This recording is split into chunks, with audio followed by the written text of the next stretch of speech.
मेरे ख्याल में अब दोबारा नासा फिर उस जगह पे नहीं जा सकेगा, क्योंकि अमेरिका इस वक्त जो है वो मैं मर्दे बीमार है बिल्कुल, उनको इकानमी भी खराब है, विल भी नहीं है, ख्वाहिश भी नहीं है, कई मसाइल हैं अमेरिका को। इन हालात के अंदर भारत ने जो एक तो साइंटिफिक अचीवमेंट्स में और दूसरा नेशनलिज्म को जो बूस्ट मिला है, जो मैंने देखा है जिस तरीके से मोदी साहब ने साउथ अफ्रीका से उन्होंने उसको खिताब किया, और जितना मैं पिछले एक हफ्ते से देख रहा था भारतीय मीडिया के ऊपर एक जो जज्बाती चीजों जो सेंटिमेंट्स थे लोगों के, जो उनको नेशनलिज्म का बूस्ट मिलेगा, मैं समझता हूं कि इसके असरात एटलीस्ट 20-25 साल आगे जाएंगे और उनकी ग्रोथ को मजीद इसको आगे जाएंगे। अब देखें, इसकी मिसाल मैं छोटी सी देना चाहूंगा कि वो पहले ही अपना सर्च इंजन बनाने के बारे में सोच रहे हैं, जिस तरह गूगल है, उसके बारे में कंपटीशन कराया जा रहा है भारत के अंदर। अब ये इसकी एक मिसाल है। इस तरह की कई चीजें आएंगी आगे जो भारत को will take it to the next level, to make it पहले मैं हमेशा एक लफ्ज इस्तेमाल करता था, रीजनल सुपर पावर। रीजनल से सुपर पावर से मुराद ये था कि एशिया की पावर, मेरे ख्याल में ये जो चंद्रयान 3 है, it will take them equal to the top level। जिस तरह एक तो इनको इसमें मैं समझता हूँ मजीद यूनाइटेड नेशंस में वेट मिलेगा, जो पहले भारत इंटरेस्टेड था कि वो सिक्योरिटी काउंसिल में सीट मिलेगी, उसके लिए इसका इम्पैक्ट होगा।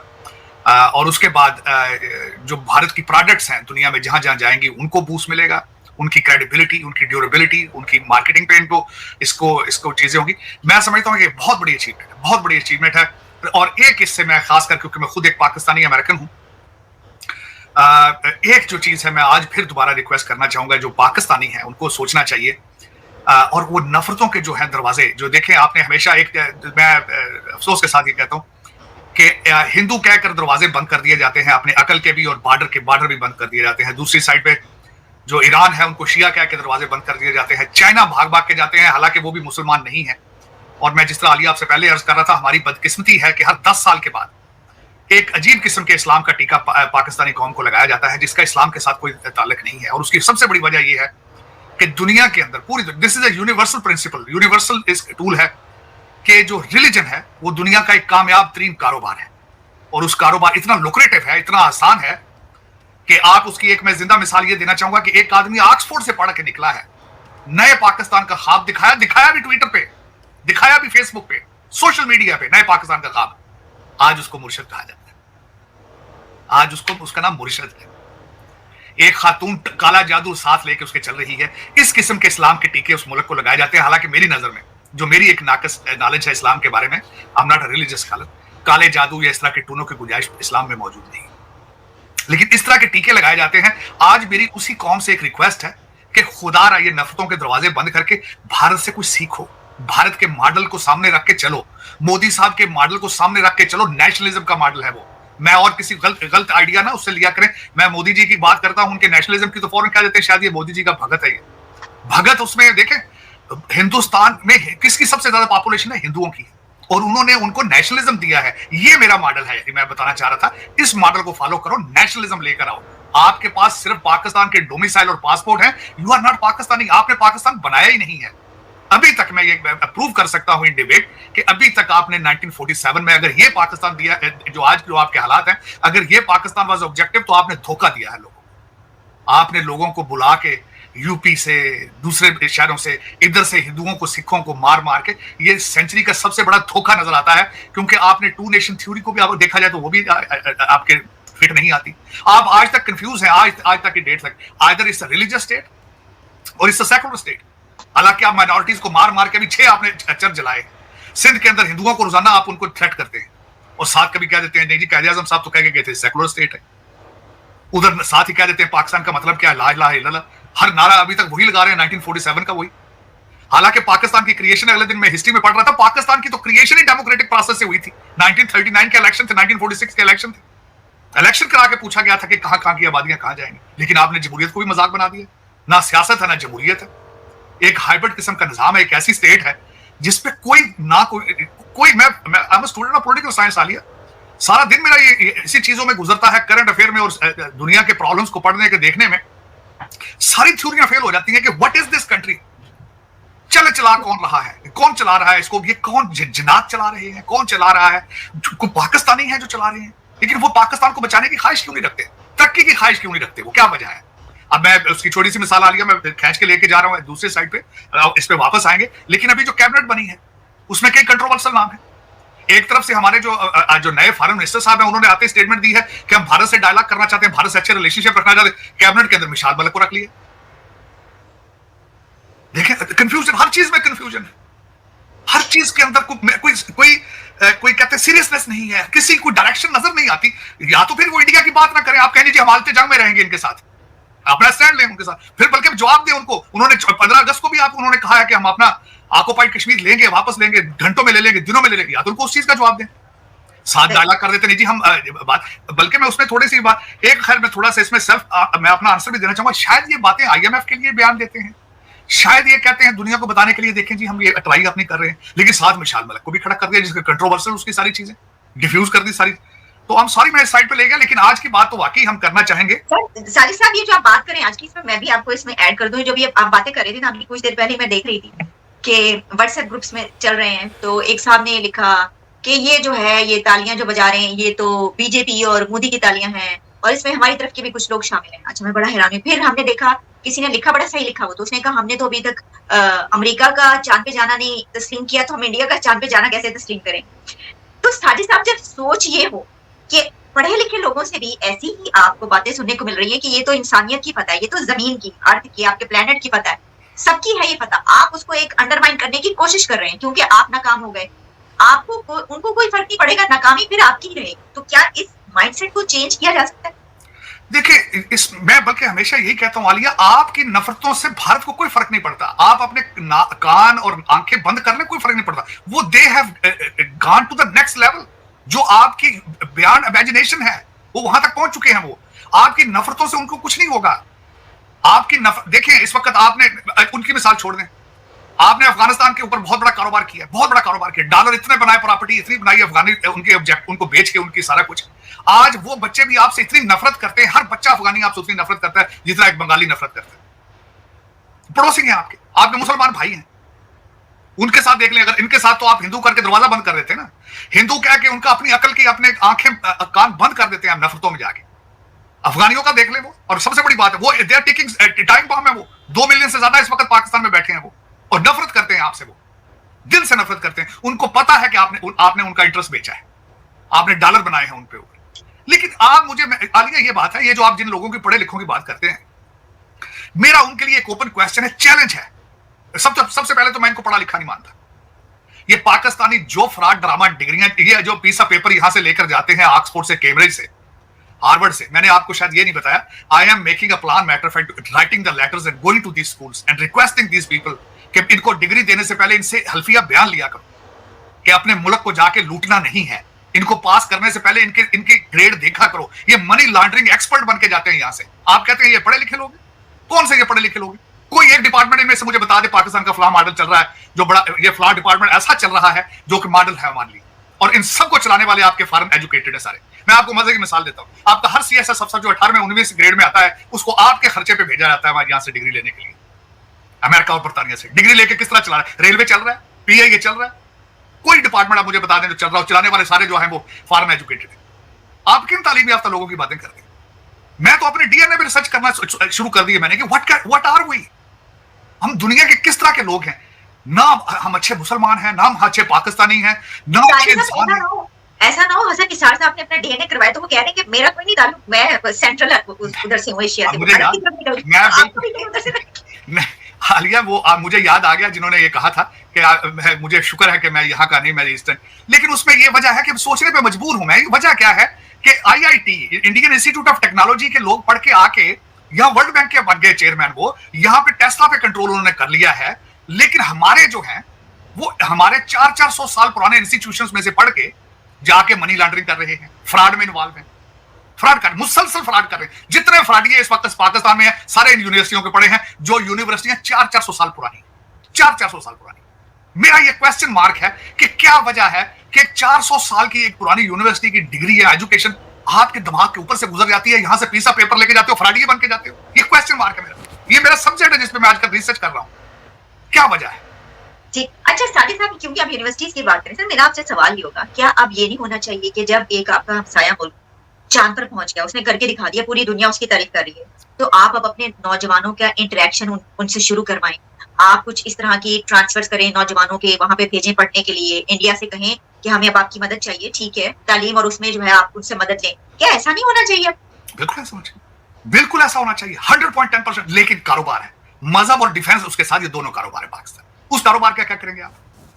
आपने सारी जिंदगी इश्यूज बना के रखे हैं बॉर्डर पे तनाव के लिए, क्योंकि कारोबार था ये, उसका क्या करेंगे? और दूसरी बात ये करना चाहूंगा मैं सबसे पहले, आलिया ये कौन करने की जरूरत किसको है? क्योंकि वजह क्या है, जो 10,000 आपके रूलिंग एलीट हैं, जो आपके मिनिस्टर ऑफ एजुकेशन हैं, जो पॉलिसी बनाने वाले हैं, जो शार्ट्स कॉल करने वाले हैं, उनके बच्चे सब तो बाहर पढ़ रहे हैं। तो वो जो पाकिस्तान में ट्विटर, आपके वो ट्विटर वाले सारे जो लगे थे अमीरुल मोमिनीन के पीछे, वो तो सारे के सारे, मेरा मकसद है लोअर मिडिल क्लास के बच्चे हैं, फारग हैं, आवारा हैं, लौंडे लपाड़े हैं, उनकी किस्मतों के फैसले करने वाले तो उनके बच्चे सब तो बाहर हैं। वो क्यों करेंगे भाई? वो बल्कि वो तो उनको डिप्रेस रखना चाहते हैं। ये तो जो बच्चा बैठा है इस वक्त पाकिस्तान में, जिसके हाथ के अंदर आईफोन मौजूद है, उसको खुद सोचना होगा कि यार मैंने ये जाके 9 मई जो किया, मैंने दूसरे चीजों में बाहर निकलता हूं, आवारा फिरता हूं, मेरे लीडरों के बच्चे कहां हैं? ये एक सवाल उसको खुद अपने आप से पूछना होगा कि इनके बच्चे कहां हैं, ये इनके बच्चे इनके साथ जलसों में क्यों नहीं है? आज जितने जेलों में फिर रहे हैं, इनमें किसी लीडर का बच्चा क्यों नहीं है? ये सवाल उस लौंडे लपाड़े को चाहिए कि वो खुद देखे, रिसर्च करे अपने आईफोन पे, और उसके बाद जाके खुद कुछ आईफोन को यूज करके नॉलेज सीखने की कोशिश करे। ये जो ऊपर आपकी रूलिंग एलीट, ये जो ब्रिटिश एजेंट है, मैं आप वो भी डिफाइन करना चाहता हूं कि ये ब्रिटिश एजेंट है, ये इनकी किस्मतों के फैसले नहीं कर सकते। इस वक्त मैंने आजकल आलिया जो मैंने देखा है, पाकिस्तान में 2 किस्म के ब्रिटिश एजेंट फिर रहे हैं। एक तो ब्रिटिश एजेंट ऐसे थे जिनको जो ब्रिटिश लोग थे जमीनें देकर गए, उनका नाम है इलेक्टेबल। अमीरुल मोमिनीन ने भी फरमाया था कि इलेक्टेबल है। अब वो फिर पार्टियां चेंज करके दोबारा असेंबली में पहुंचेंगे। एक तो वो है। दूसरे ब्रिटिश एजेंट कौन है? दूसरे ब्रिटिश एजेंट वो हैं जो टैक्स कलेक्शन सिस्टम के लिए ब्रिटिशों ने बनाया था, आपको रूल करने के लिए, जिनका नाम है कमिश्नर, असिस्टेंट कमिश्नर, तहसीलदार और जुडिशरी, सिविल जज साहब, सेशन जज साहब। ये सारे दूसरी किस्म के ब्रिटिश एजेंट हैं। एस्टेब्लिशमेंट, यहां जब ब्रिगेडियर से भी ऊपर जाता है, यहां आता है नेशनल डिफेंस यूनिवर्सिटी, अमेरिका में या बरतानिया से डिग्री लेकर जाता है। मैं उनको भी ब्रिटिश एजेंट ही कहता हूं। उसकी वजह यह है कि वो इनके सिस्टम को सीख के जाते हैं, यहां पे मकानों पे निशानियां लगा जाते हैं कि हम जाएंगे, लूट कर वापस आएंगे, बच्चों को आके लेके happily live here in the US और यूके। तो ये ब्रिटिश एजेंट हैं। वो जो बच्चा आज जिसके हाथ में आईफोन है, उसको जान छुड़ानी पड़ेगी इनसे। लेकिन किस तरह जान छुड़ानी पड़ेगी? वो जो नॉलेज सारा दिन उर्दू में ट्वीट करता है, पहले तो मेरी रिक्वेस्ट ये है, इंग्लिश पे तवज्जो दें, मैथ पे तवज्जो दें। इसके बगैर गुजारा नहीं है। अपनी किस्मत का फैसला खुद करना होगा। आजकल भारत के अंदर जिस तरह वो उनका स्लोगन आज कर रहा है, सोच बदलो भारत बदलो। इनको भी चाहिए होगा, सोच बदलो पाकिस्तान बदलो, वरना बचेगा नहीं। ना पाकिस्तान बचेगा, ना ये खुद बचेंगे।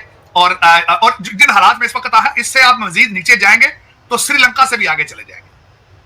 ठीक, तो अच्छा साजिद साहब, इससे निकल के थोड़ा-सा सर एक बड़ी अहम समिट हो रही है, उसके पे मैंने बात नहीं कर पाई। मैंने कहा चलिए आपसे उसके ऊपर भी आखिर में एक सवाल हो जाए। सर, ये जो ब्रिक्स हो रही है, इसमें एक तो ये कि इंडिया की तरफ से ये कहना है, इंडिया के प्राइम मिनिस्टर नरेंद्र मोदी साहब का, कि जनाब ये जो है, ये एक्सपेंशन जो है वो बिल्कुल होनी चाहिए, कंट्रीज को शामिल करना चाहिए। अच्छा, और दूसरा जो बड़ा उसके अंदर नजर आया कि जो प्रेसिडेंट पुतिन है, उन्होंने कहा कि मतलब एक थ्रेट करने का उनका अंदाज था। उन्होंने बड़े बहुत बेबाक तरीके से तकरीर की, वर्चुअल स्पीच थी, लेकिन उन्होंने कहा कि अगर हमारे जो है वो हम पे सैंक्शंस लगेंगे तो ठीक है, फिर हम भी वो जो ग्रेन डील है और उसमें हम भी देखेंगे, लेकिन हम अफ्रीका की कंट्रीज की मदद करेंगे सिर्फ।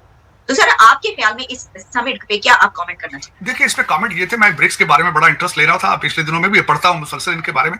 एक तो मैं ये बताना चाहूंगा इसमें कि इसकी एक्सपेंशन का आइडिया चाइनीज आइडिया था, क्योंकि चाइना अपना इन्फ्लुएंस जो है, अपना मसल फ्लेक्स करना चाह रहा था, अपना इन्फ्लुएंस मजीद बढ़ाना चाह रहा था।